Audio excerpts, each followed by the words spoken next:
Hello friends, YouTube channel study के पर आज हम लोग टू द पॉइंट डिस्कस करेंगे परिवार फैमिली। जानेंगे इस टॉपिक से किस टाइप के प्रश्न यूपी टेट, सी टेट और सुपर टेट में बनते हैं। परिवार, जैसा कि हम जानते हैं, परिवार फैमिली शब्द लैटिन भाषा का एक शब्द है, फैमुलस से बना है। फैमुलस से बना है जिसका अर्थ होता है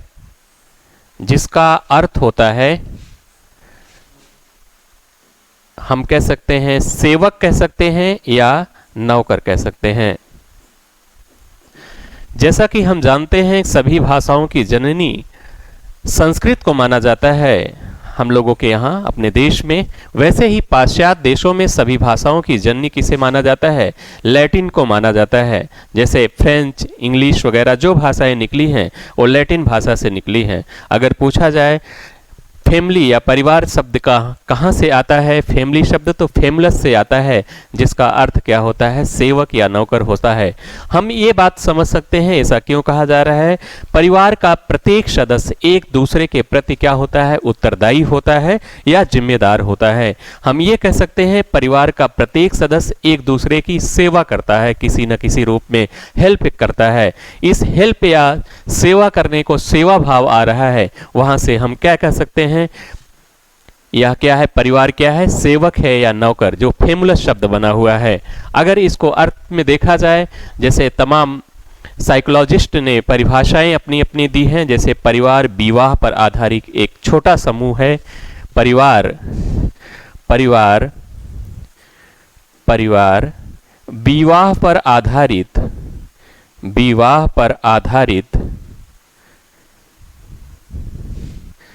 एक छोटा समूह है।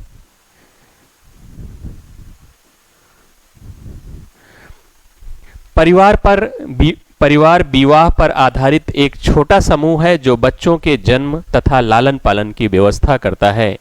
जो बच्चों के जन्म तथा लालन पालन की व्यवस्था करता है।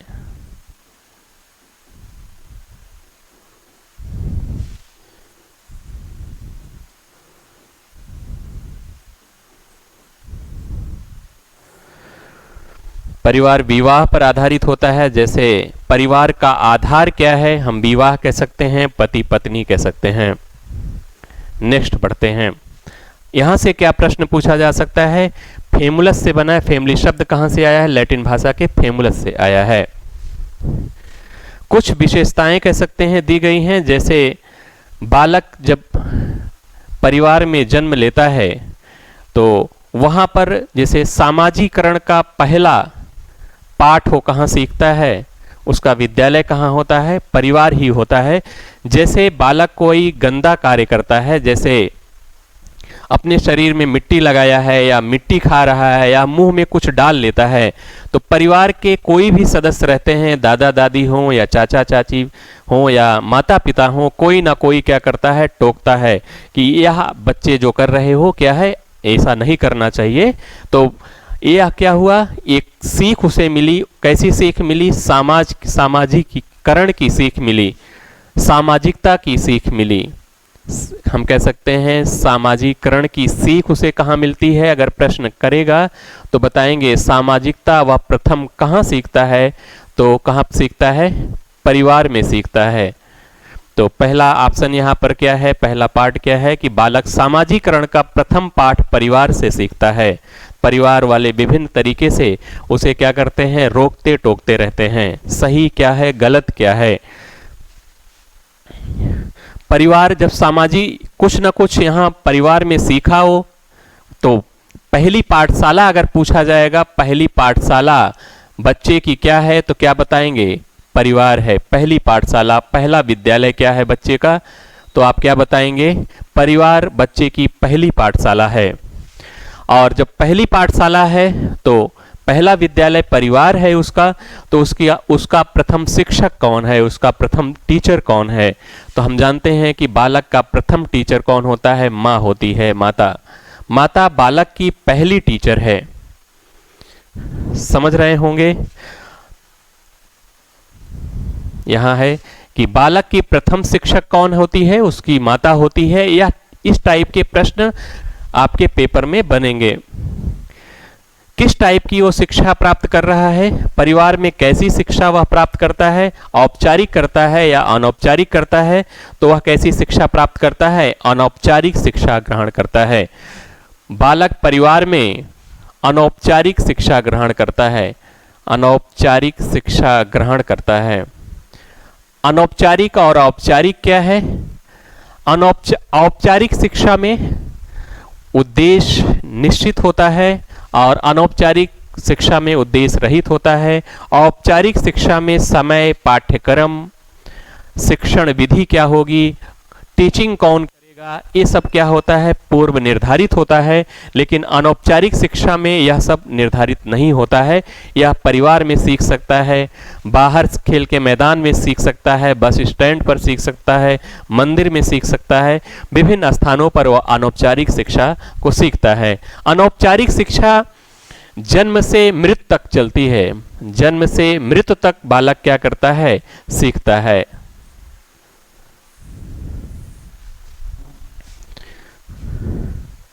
जैसे परिवार समाज की कोशिका है, बुनियाद है। हम कह सकते हैं, अगर प्रश्न आएगा कि परिवार क्या है, समाज की कोशिका है, बुनियाद है, और परिवार समाज की पहली इकाई है। अगर पहली इकाई पूछेगा तो क्या बताएंगे, परिवार क्या है, समाज की पहली इकाई है। परिवार निर्माण हेतु तो आवश्यक अंग कौन है, आधार क्या है परिवार निर्माण का, तो पति पत्नी होते हैं। कौन है, पति और पत्नी। परिवार का आधार अगर पूछा जाएगा तो परिवार का आधार क्या है, तो पति पत्नी होते हैं। या कह सकते हैं, अगर पूछा जाए परिवार का आधार क्या है, तो विवाह होता है।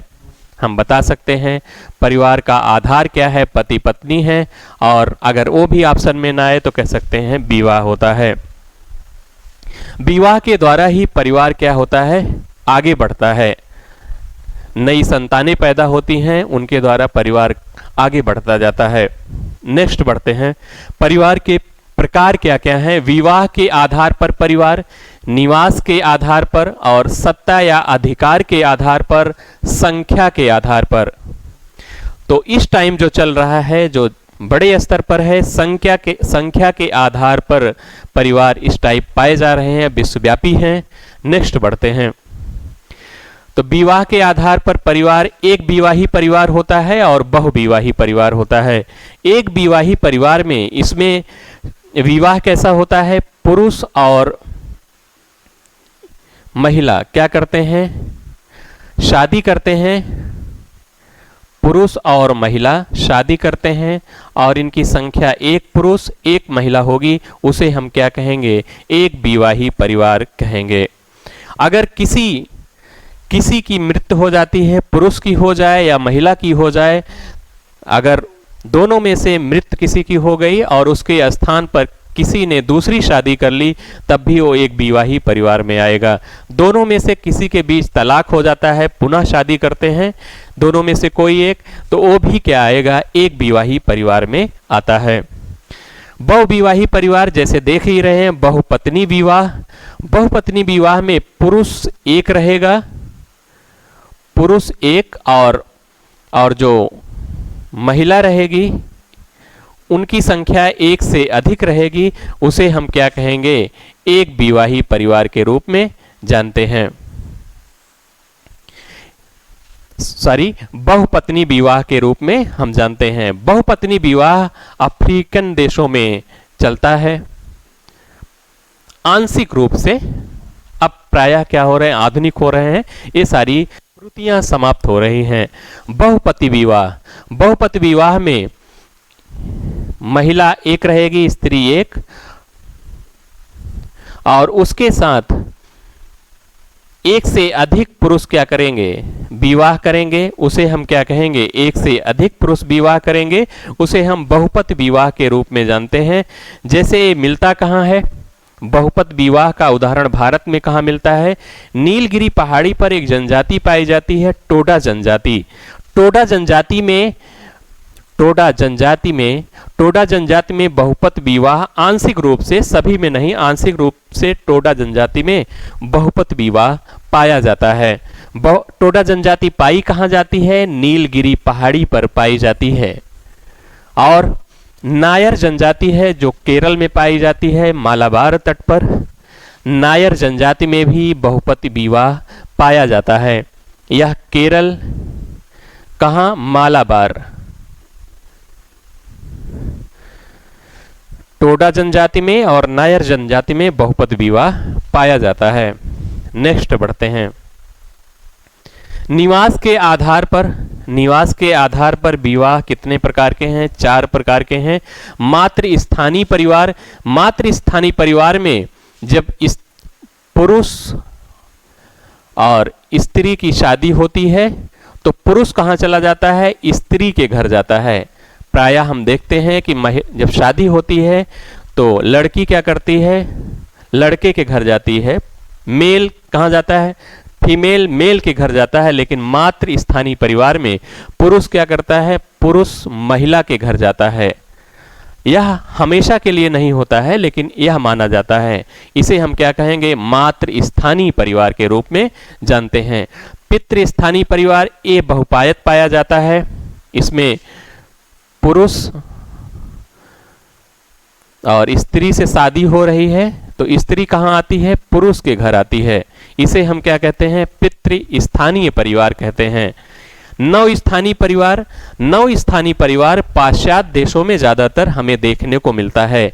जैसे माता पिता के साथ वह रह रही है संतान और उनकी शादी हो जाती है तो नए जो जोड़े हैं वो कहाँ चले जाएंगे? नया घर लेते हैं, नया घर लेंगे। इसीलिए इसे नव स्थानीय परिवार के रूप में जानते हैं। इसमें पुरुष और स्त्री क्या करेंगे? पुरुष और स्त्री किसी नया घर बनाएंगे, अपना नए स्थान पर चले जाते हैं। उसे हम क्या कहेंगे? नव स्थानीय परिवार कहेंगे। कहाँ मिलता है? यह पाश्चात्य देशों में इसे मिलता है। मातुल स्थानीय परिवार का तात्पर्य है मामा के घर। कुछ जनजातियों में ऐसा पाया जाता है। इसमें हम जानते हैं कि शादी के बाद पुरुष और स्त्री कहाँ चले जाते हैं? मामा के घर चले जाते हैं। पुरुष और स्त्री कहाँ चले जाते हैं? मामा के घर चले जाते हैं। उसे हम क्या कहते हैं? मातुल स्थानीय परिवार के रूप में हम जानते हैं। सत्ता अधिकार के आधार पर विवाह 2 प्रकार के हैं। एक मातृसत्तात्मक और एक है पितृसत्तात्मक। मातृसत्तात्मक में जैसे मेल फीमेल में शादी होगी और संतान जो अधिकार होगा, संपत्ति का अधिकार होगा, या जैसे हम परिवार में अधिकतर देखते हैं पुरुष पितृसत्तात्मक है, पुरुष की बातें ज़्यादा मानी जाती है और महिलाओं की बातें कम मानी जाती है। लेकिन मातृसत्तात्मक में महिलाओं की बातें सर्वोपरि होती है, इनके अधिकार होते हैं, इनकी बातें सभी को मानना जरूरी होता है। जैसे सरनेम, बच्चा संतान हो रही है तो संतानों के जो सरनेम होंगे वो कैसे होंगे? किसके नाम पर होंगे? वो हम कह सकते हैं महिला के नाम चलेगा। और संपत्ति पर अधिकार किसका होगा? संपत्ति का अधिकार किसका होगा? महिलाओं के नाम चलेंगे। लेकिन पितृसत्तात्मक में हम लोग जान ही रहे हैं, पितृसत्तात्मक ज्यादातर पितृसत्तात्मक ही हमें देखने को मिलता है। इसमें सरनेम किसका रहता है? सरनेम पुरुष का रहता है। जो संतानें होती हैं उनमें सरनेम किसका होता है? पुरुष का।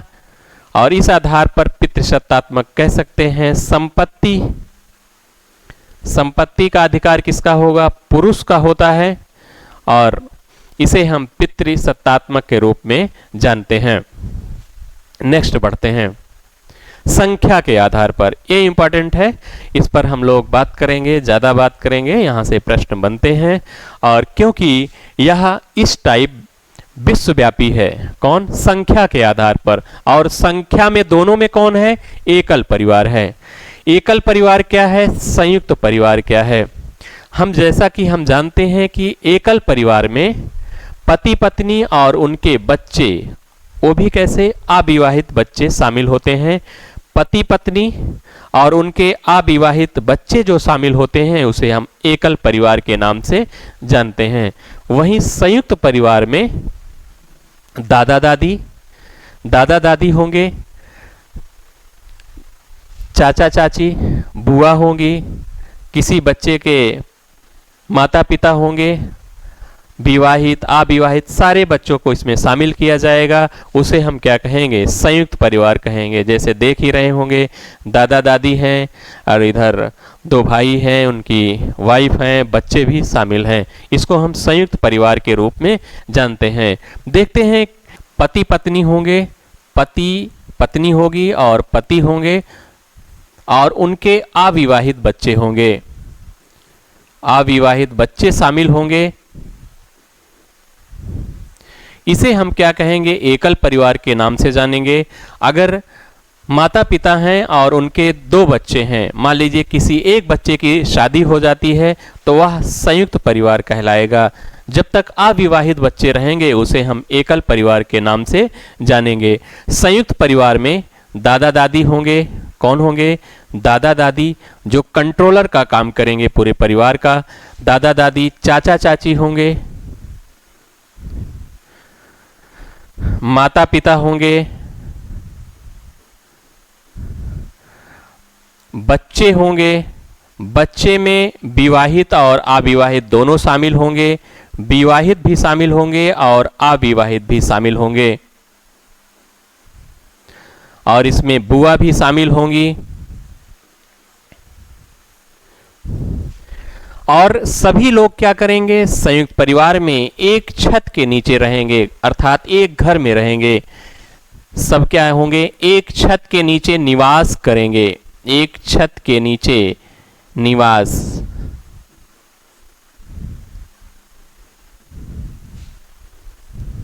साझा रसोई होगी। साझा रसोई का मतलब है चाहे दादा दादी, चाचा चाची, जो भी 10, 15, 20 लोग परिवार में होंगे, खाना कहाँ होगा, एक जगह बनेगा, साझा रसोई होगी।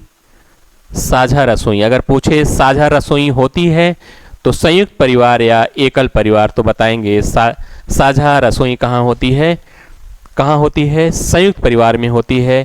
परिवार की संपत्ति के हिस्सेदार क्या होंगे, जो परिवार की जो संपत्ति होगी वो सभी क्या होंगे, बराबर के हिस्सेदार होंगे। परिवार की संपत्ति पर सभी क्या होंगे, बराबर के हिस्सेदार होंगे, बराबर के हिस्सेदार होंगे। कोई कम कमा रहा है, कोई ज़्यादा कमा रहा है या कोई नहीं कमा रहा है होगा, तो जो संपत्ति बटेगी वो क्या होगी, सभी को बराबर के रूप में मिलेगी। जो कमा के लाएंगे दादा दादी को देंगे, तो और दादा दादी क्या करेंगे, सभी को समान रूप से वितरित करेंगे। परिवार में जो निर्णय लिया जाएगा, जो डिसीजन लिया जाएगा, वो परिवार के बड़े सदस्य करेंगे। निर्णय कौन करेगा, निर्णय परिवार के बड़े सदस्य करते हैं। परिवार के बड़े सदस्य, जो बड़े सदस्य होंगे वो क्या करेंगे, परिवार के निर्णय मुख्यतः वही करते हैं। और कोई घटना हो जा रही है, कोई त्योहार है या कोई धार्मिक उत्सव है, उसमें सामूहिक रूप से सब क्या होंगे, शामिल होंगे। कोई घटना हो या कोई त्योहार हो या कोई उत्सव हो, उसमें सभी लोग क्या करेंगे, शामिल होंगे, सभी शामिल होंगे। हम कह सकते हैं संयुक्त परिवार में सामूहिकता का भावना का विकास होता है। नेक्स्ट चलते हैं, किस टाइप के प्रश्न बनेंगे आप कर ले जाएंगे। जैसे इसमें पूछा जाए एकल परिवार किसे कहते हैं, पति पत्नी शामिल होंगे और उनके अविवाहित बच्चे इसमें शामिल होंगे। वहीं संयुक्त परिवार में दादा दादी, चाचा चाची, माता पिता, बच्चे विवाहित हों या अविवाहित हों, बुआ शामिल होंगी संयुक्त परिवार में। वहीं एक छत के नीचे सारे लोग निवास करेंगे, साझा रसोई होगी, परिवार की जो संपत्ति होगी उस पर सभी क्या होंगे, बराबर के अधिकारी होंगे। निर्णय कौन लेगा, परिवार के बड़े सदस्य इसमें निर्णय लेंगे। कोई घटना होगी, त्योहार होगा या कोई उत्सव होता है धार्मिक, तो उसमें सभी लोग क्या करेंगे, शामिल होते हैं साथ में। इस तरह से कह सकते हैं सामूहिकता की भावना का विकास होता है, सामाजिकरण का विकास होता है संयुक्त परिवार में। अगर पूछा जाए सामाजिकरण का विकास होता है, सामाजिकता का विकास होता है एकल परिवार या संयुक्त परिवार, तो आप बताएंगे सामाजिकरण का विकास कहाँ होता है, संयुक्त परिवार में होता है। एकल परिवार, हम लोग जानेंगे एकल परिवार के गुण क्या हैं, दोष क्या हैं। पहले जान लेते हैं एकल परिवार के गुण क्या हैं। व्यक्तित्व के विकास का समुचित अवसर यहाँ मिल पाता है। कहाँ?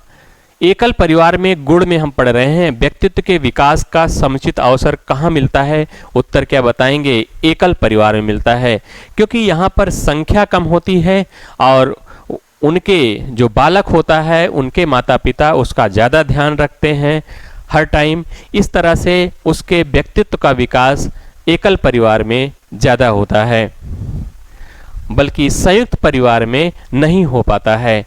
कुछ की कुछ राय होती है, कुछ सदस्यों की कुछ राय होती है, इसलिए इन रायों में बालक क्या होता है, बीच में आ जाता है, हमेशा कन्फ्यूजन बना रहता है, क्या करना चाहिए क्या नहीं करना चाहिए।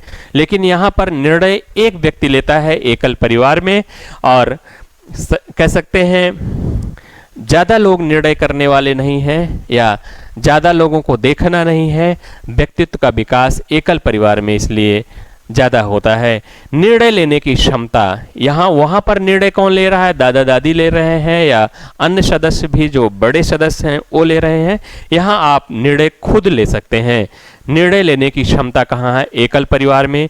पारिवारिक दबाव से मुक्ति, पारिवारिक तमाम तरह की कुरीतियाँ परिवार में होती हैं। संयुक्त परिवार में पुरानी बातें दादा बाबा इस तरह किया करते थे, इस तरह की जो दबाव होते हैं, पारिवारिक दबाव, वहाँ जाना चाहिए, वहाँ पढ़ना चाहिए, ये पढ़ना चाहिए, वहाँ नौकरी करनी चाहिए, वो सेफ है, तमाम तरह की बातें वो पुरानी बातें बताते हैं। इस आधार पर पारिवारिक दबाव से यहाँ क्या होता है, एकल परिवार में मुक्ति मिलती है। आधुनिकता का विकास होता है। आधुनिकता का विकास, मॉडर्न लोग होते हैं, अपने भविष्य को लेकर के ज़्यादा चिंतित रहते हैं। इस तरह से यहाँ पर आधुनिकता का विकास कहाँ होता है? अगर प्रश्न आए कि आधुनिकता का विकास होता है तो बताएंगे एकल परिवार में होता है, क्योंकि संयुक्त परिवार में इसलिए नहीं हो पाता है क्योंकि वहाँ पर तमाम तरह की लोग मिलते हैं कि पहले इस तरह हुआ करता था, पहले की बातें ज़्यादा बताया करते हैं। पारिवारिक कलह की संभावना कम होती है, क्योंकि यहाँ पर ज़्यादा लोग काम करने वाले या श्रम विभाजन संयुक्त परिवार में जैसे हो जाता है कि आप बाहर का काम करिए, फलाना क्या करेगा, घर का कार्य करेगा। इस आधार पर जैसे बाहर वाला काम कर लिया फिर अंदर नहीं करेगा, अंदर के काम घर के काम नहीं करेगा। इस आधार पर यहाँ पर क्या होता है, पारिवारिक कलह की संभावना बिल्कुल कम होती है, संभावना कम होती है, क्योंकि खुद को करना रहता है। अगला आदमी उठे तो मैं पहले क्यों करूं, मैंने तो 1 घंटे काम किया है, उसने आधे घंटे काम किया है, तो पारिवारिक कलह की संभावना यहाँ पर कम रहती है। मुझको 2 टॉफी दिए, उसको 4 टॉफी दिए, इस बात को लेकर के यहाँ पर क्या होता है, कलह सामने आती है। पारिवारिक कुरीतियों का अभाव पाया जाता है। पारिवारिक कुरीतियों का अभाव यहाँ मिलेगा कहाँ? एकल परिवार में। यहाँ पर पारिवारिक कुरीतियाँ नहीं पाई जाती हैं। जैसे दादा बाबा ये करते आ रहे हैं, जैसे तमाम देखे हैं, इनको पढ़ाना चाहिए, इनको जैसे लड़के लड़की में भी भेद कर देते हैं कि लड़कों के लिए अच्छे स्कूल की व्यवस्था करेंगे, लड़कियों के लिए कम करेंगे। लेकिन अब ये व्यवस्थाएं धीरे धीरे समाप्त की ओर है। यहाँ पर स्वतंत्रता मिलती है, यहाँ पर लोगों को स्वतंत्रता मिलती है एकल परिवार में। वहीं हम लोग देखेंगे एकल परिवार के दोष क्या क्या हैं। एकल परिवार के दोष क्या क्या हैं, हम लोग इस पर डिस्कस करते हैं। एकल परिवार के दोष क्या हैं? आप अगर गुण आएगा तो आप कर ले जाएंगे कि ये गुण एकल परिवार के हैं या संयुक्त परिवार के हैं। अगर हम लोग दोष पढ़ेंगे एकल परिवार के, पूछेगा यह दोष संयुक्त परिवार का है या एकल परिवार का है, तो आप निश्चित रूप से बता पाएंगे।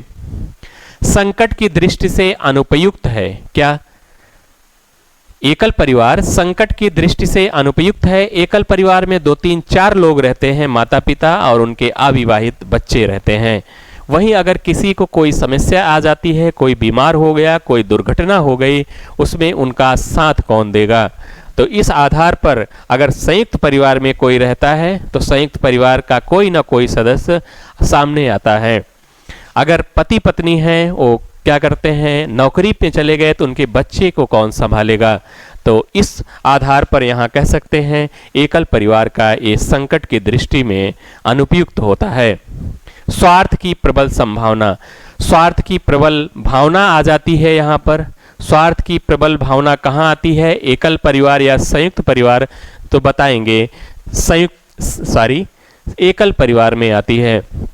जैसे व्यक्ति बाहर रहने लगता है या अपना अलग परिवार बना लेता है, एकल परिवार, तो अन्य लोगों से उसे मतलब नहीं रह जाता। वो अपने को लेकर के क्या करता है, अपने को लेकर के ज़्यादा चिंतित रहता है, अपने भविष्य को लेकर के, अपने परिवार को लेकर के। अन्य की बातों को वो अपेक्षित कर देता है। बच्चों के देखभाल की समस्या, बच्चों के देखभाल की समस्या एकल परिवार में आती है। जैसे बच्चों के देखभाल की समस्या, जैसे हम लोगों ने डिस्कस किया कि नौकरी पेशा वाले दोनों लोग पति पत्नी हैं, तो उनके बच्चे को कौन संभालेगा? यहाँ पर दादा दादी भी हैं, चाचा चाची भी हैं, बुआ भी हैं, कोई ना कोई बच्चे को देखता रहता है। अपव्यय की सामना पैसा, धन की बर्बादी ज़्यादा होती है। यहाँ पर धन की बर्बादी ज़्यादा होती है, पैसा कमा के लाते हैं। संयुक्त परिवार में कमा के लाने पर दादा दादी को पैसा दिया जाता है, दादा को दिया जाता है। दादा क्या करते हैं, फिर आपको कोई काम पड़ता है तो आप फिर पुनः क्या करते हैं, उन्हीं बड़े बुजुर्गों से मांगते हैं। आप ही कमा के लाए लेकिन उनसे मांगेंगे और पूछेंगे बेटा ये पैसा क्या करोगे? अगर उनको लगेगा कि ये पैसा उचित निर्णय लेके लगाया जा रहा है या अनुचित है, उचित होगा तो देंगे, अनुचित होगा तो नहीं देंगे, आपको समझाएंगे ये काम ना करो। तो यहाँ अपव्यय की समस्या आती है। जैसे हम एक छोटा उदाहरण दें कि अगर एक जगह सबका खाना बन रहा है तो गैस सिलेंडर क्या होगा, एक ही होगा, तो गैस का खपत क्या होगा, कम होगा। इस आधार पर भी समझ सकते हैं अपव्यय की समस्या यहाँ आती है। नियंत्रण की कमी, नियंत्रण कोई देख रेख करने वाला, कोई कठोर कह सकते हैं टोका टोकी करने वाला नहीं होता है, नियंत्रण की कमी होती है। यहाँ पर बच्चे हो सकता है कि ज़्यादा बिगड़ जाएं अगर उनके माता पिता उनका ठीक से देखभाल ना करते हों या नौकरी पेशा वाले हों, घर में छोड़ के चले जाते हों। इस आधार पर यहाँ नियंत्रण की कमी पाई जाती है। शायद हम लोग एकल परिवार के दोष को समझें। एकल परिवार में अगर प्रश्न बनेगा कि निम्न में यह दोष किस से संबंधित है, तो आप बताएंगे एकल परिवार से संबंधित है। संयुक्त परिवार हम लोग डिस्कस करेंगे। एकल परिवार के गुण और दोष को पिछली स्लाइड में हम लोगों ने डिस्कस किया। यहाँ देखेंगे संयुक्त परिवार के गुण क्या हैं। यहाँ सामूहिकता की भावना कहाँ आती है? जैसे हम लोगों ने डिस्कस ही किया कि समूह में जैसे कोई त्योहार, धार्मिक उत्सव या घटना कोई हो रही हो तो उसमें सारे लोग शामिल होते हैं, एक साथ खाना खाते हैं, एक साथ खेलते हैं, तो इस तरह से उनमें सामूहिकता की भावना का विकास होता है। परिवार के सदस्यों में नैतिक गुणों का विकास होता है। नैतिक गुणों का विकास होता है। नैतिक गुणों का मतलब है एक दूसरे की सहायता करना, सेवा करना। नैतिक गुणों का विकास वहाँ पर आ जाता है, क्योंकि वहाँ पर टोका टोकी करने वाले बहुत लोग रहते हैं। बच्चे की कोई ऐसी हरकत, गलत हरकत कर रहा है या गंदी बात कर रहा है या कुछ अपशब्द बोल रहा है, तो वहाँ पर टोका टोकी करने वाले, उसको टोकने वाले परिवार के तमाम सदस्य उपस्थित होते हैं। तो वहाँ पर कह सकते हैं नैतिक गुणों का विकास यहाँ पर पाया जाता है। घरेलू एवं बाह्य कार्यों में श्रम विभाजन कर दिया जाता है। जैसे घर का काम कोई करेगा और बाहर का कोई काम करेगा। संयुक्त परिवार में जो श्रम रहेगा, कार्य रहेगा, उसको क्या किया जाएगा, विभाजित कर दिया जाएगा। जैसे 4 लोग हैं तो 2 लोग को घर के काम करेंगे, 2 लोग बाहर के काम करेंगे। बचत के लिए उचित वातावरण मिलता है। यहाँ पैसे की बचत ज़्यादा होती है। संयुक्त परिवार में पैसे की बचत ज़्यादा होती है। हम लोगों ने पिछली स्लाइड में समझा ही कि पैसे की बचत कैसे की होती है संयुक्त परिवार में। बच्चों की उचित देखभाल इसको भी जाना। बच्चों की उचित देखभाल कहाँ होती है? संयुक्त परिवार में होती है, क्योंकि संयुक्त परिवार में कई मेंबर होते हैं और वह बच्चे की देखभाल कर पाते हैं। परिवार के सदस्यों में त्याग, सहयोग जैसे मानवीय मूल्यों का विकास होता है। परिवार में कोई समस्या आ जाती है, कोई घटना आ जाती है, तो सभी मेंबर क्या होते हैं? कोई ना कोई मेंबर सामने आता है। इस तरह से कह सकते हैं परिवार में त्याग, सहयोग और मानवीय मूल्यों का विकास होता है बच्चों में। धन का समान वितरण। धन का समान वितरण यहाँ पर होता है संयुक्त परिवार में। जैसे चार लोग कमाने वाले हैं और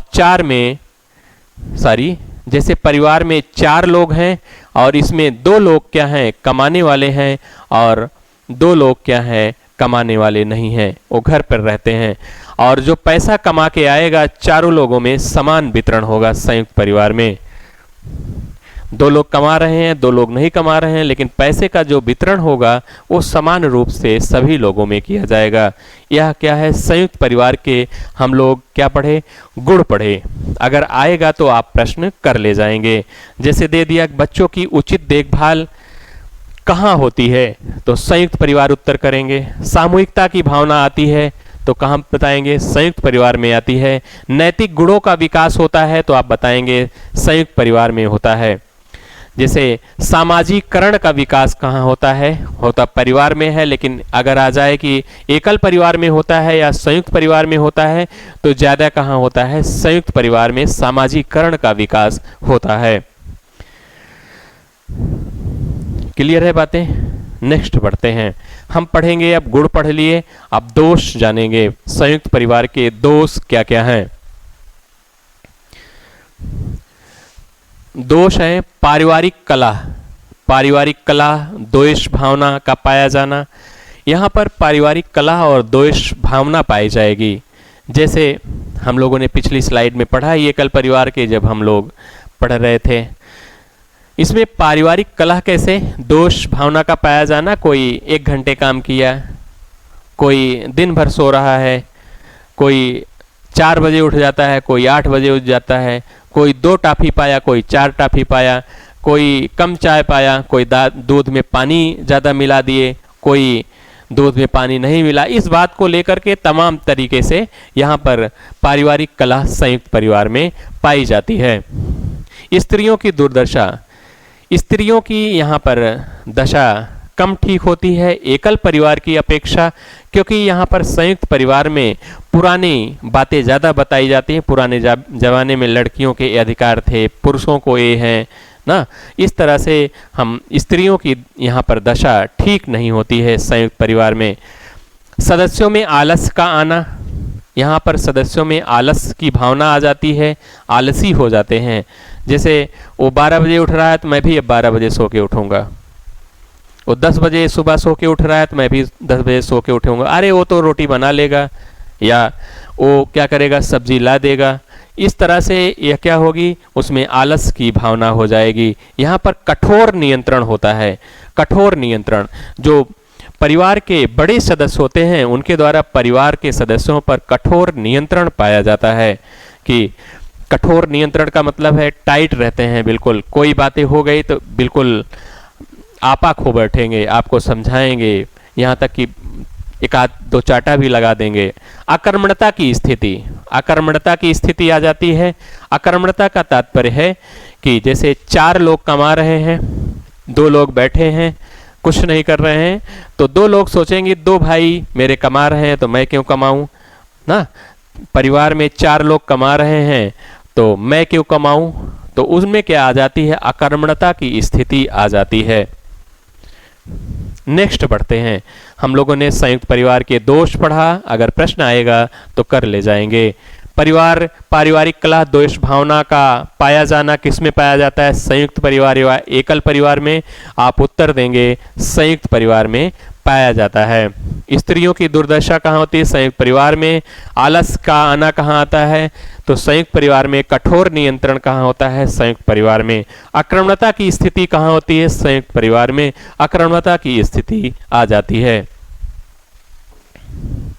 परिवार के कार्य क्या क्या हैं? परिवार के कार्य क्या क्या हैं? जैसे लैंगिक व्यवस्था करना, लैंगिक व्यवस्था में आ जाएगा, जैसे हम कह सकते हैं विवाह आ जाएगा। विवाह एक उम्र के बाद परिवार के मेंबर क्या करेंगे? परिवार के जो बड़े सदस्य होंगे उनका कार्य होगा कि शादी करना, विवाह करना। उसके उपरांत संतानोत्पत्ति, बच्चे पैदा होंगे और उनका लालन पालन करेंगे और सभी मेंबरों को स्नेह देंगे। ये क्या होंगे? परिवार के कार्य होंगे। ये परिवार के आवश्यक कार्यों में आते हैं। मैकाइवर एवं फेज ने इसे बताया कि ये क्या है? आवश्यक कार्य हैं, अनिवार्य कार्यों की श्रेणी में आते हैं। कहाँ आते हैं? अनिवार्य कार्यों में आते हैं। वहीं आर्थिक कार्य, आर्थिक कार्य परिवार चलाने के लिए पैसे भी कमाने पड़ेंगे, पैसे की भी जरूरत पड़ेगी, क्योंकि शिक्षा दिलानी है, भोजन की व्यवस्था करना है, स्वास्थ्य की व्यवस्था करना है, कोई बीमार है तो पैसे की आवश्यकता पड़ेगी। आर्थिक कार्य भी परिवार करता है। धार्मिक कार्य करता है, धार्मिक जैसे धार्मिक रीति रिवाज से विभिन्न संस्कार होंगे, विवाह होंगे, ये सारे क्या होंगे? धार्मिक कार्य कराएगा। शैक्षणिक व्यवस्था करेगा, बच्चों की किसी स्कूल या कॉलेज में एडमिशन कराएगा, उनको नैतिक ज्ञान परिवार से ही मिल जाएगा। इस तरह से कह सकते हैं कि उसे शैक्षणिक व्यवस्था औपचारिक या अनौपचारिक रूप से परिवार कराता है। मनोरंजन के साधन भी परिवार कराएगा उसे। मनोरंजन, क्योंकि मानसिक रूप से जब थकान लग जाती है तो बच्चों के लिए, परिवार के लिए मनोरंजन के साधन भी परिवार क्या करता है? उपलब्ध कराता है। जैसे टीवी वगैरह आप देखते हैं, मोबाइल वगैरह में जो देखते हैं वो सब क्या है? मनोरंजन के ही साधन हैं। स्वास्थ्य संबंधी कार्य, कोई बीमार हो जाता है तो उसके स्वास्थ्य की व्यवस्था भी क्या करता है? परिवार ही करता है। हम लोग देखेंगे प्रमुख अधिनियम जो परिवार से संबंधित हैं, प्रश्न पूछे जाते हैं। शारदा अधिनियम, शारदा अधिनियम किससे संबंधित है? अगर प्रश्न करेगा कि शारदा अधिनियम किससे संबंधित है तो आप बताएंगे बाल विवाह से संबंधित है, बाल विवाह से संबंधित है। शारदा एक्ट कब आया? तो 1929 में आया था। इसमें विवाह की आयु को क्या निर्धारित किया गया? तो विवाह की आयु को लड़कों की क्या निर्धारित की गई?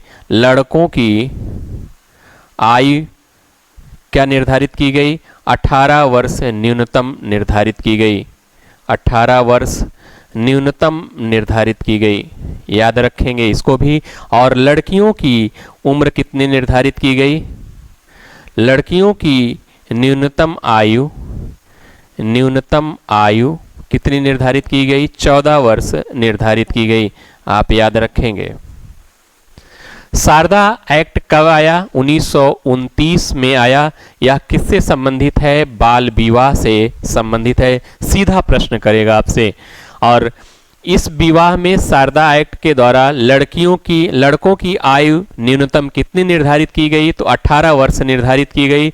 वहीं लड़कियों की न्यूनतम आयु विवाह की कितनी शारदा एक्ट में निर्धारित की गई थी? 14 वर्ष निर्धारित की गई थी। शायद समझे होंगे। हम नेक्स्ट बढ़ते हैं। बाल विवाह प्रतिषेध अधिनियम 2006। बाल विवाह, यह बाल विवाह को रोकने के लिए यह अधिनियम लाया गया। किसके लिए आया गया? बाल विवाह को रोकने के लिए यह अधिनियम लाया गया था। और इसमें विवाह की आयु को क्या निर्धारित किया गया था? बाल विवाह प्रतिषेध अधिनियम में विवाह की आयु को लड़कों में न्यूनतम कितना निर्धारित किया गया? 21 वर्ष निर्धारित किया गया। लड़कों की न्यूनतम आयु को निर्धारित किया गया, 21 वर्ष निर्धारित किया गया। वहीं लड़कियों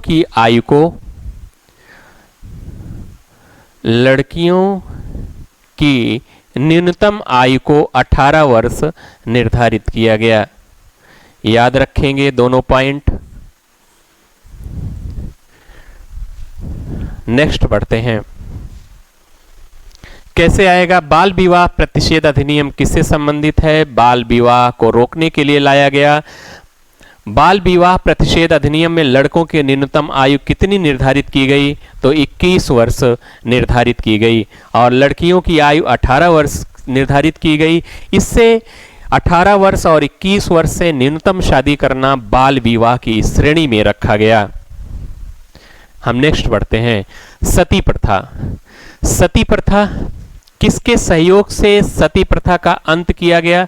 अगर पूछा जाएगा सती प्रथा का अंत कब किया गया, तो 1829 में सती प्रथा का अंत किया गया था।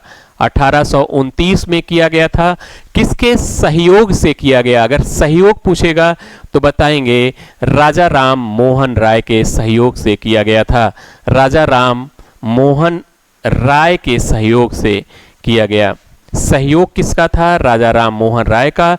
इन्होंने लॉर्ड विलियम बेंटिक से सती प्रथा अंत करने के लिए प्रस्ताव दिया था, या कह सकते हैं निवेदन किया था। तो उन्होंने इनकी बातों को मान लिया और इसे समाप्त किसने किया सती प्रथा को? तो लॉर्ड विलियम बेंटिक ने इसे समाप्त किया था। लॉर्ड विलियम बेंटिक ने इसे समाप्त किया था।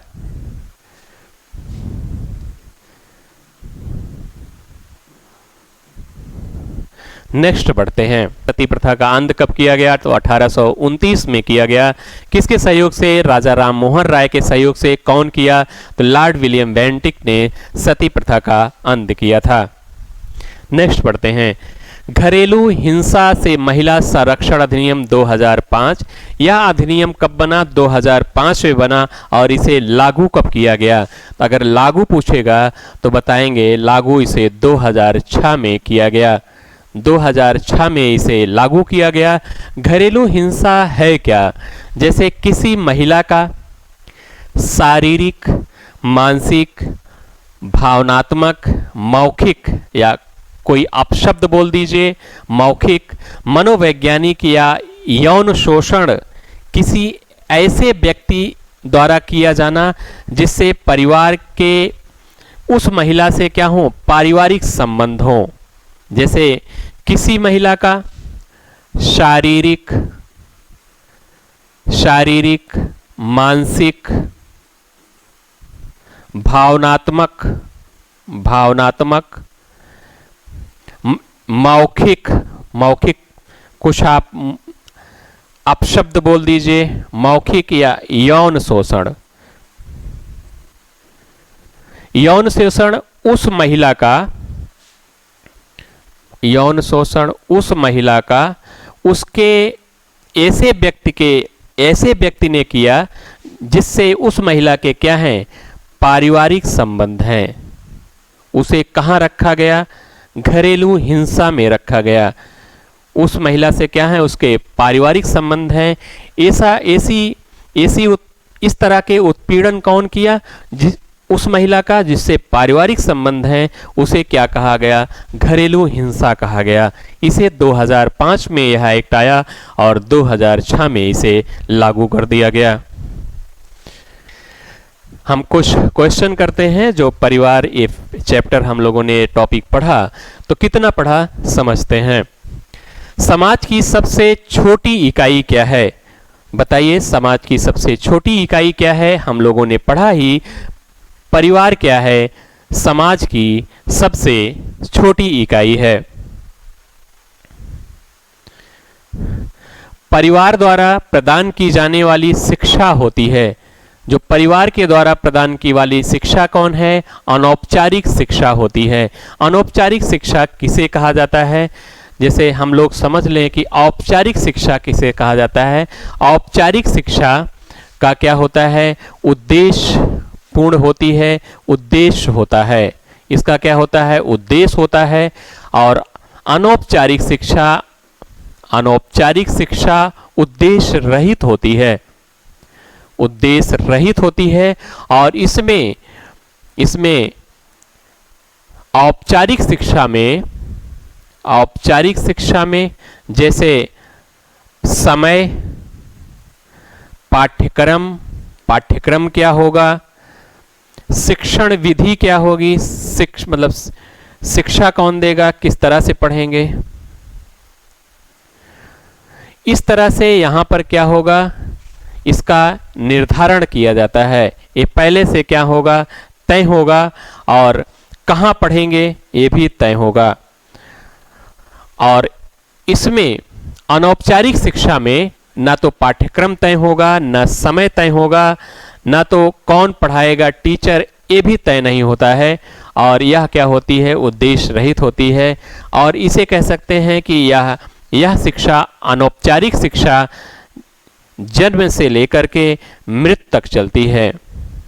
जन्म से मृत्यु तक चलने वाली शिक्षा है यह। इसकी शिक्षा एक निर्धारित समय तक होती है, निर्धारित समय तक होती है।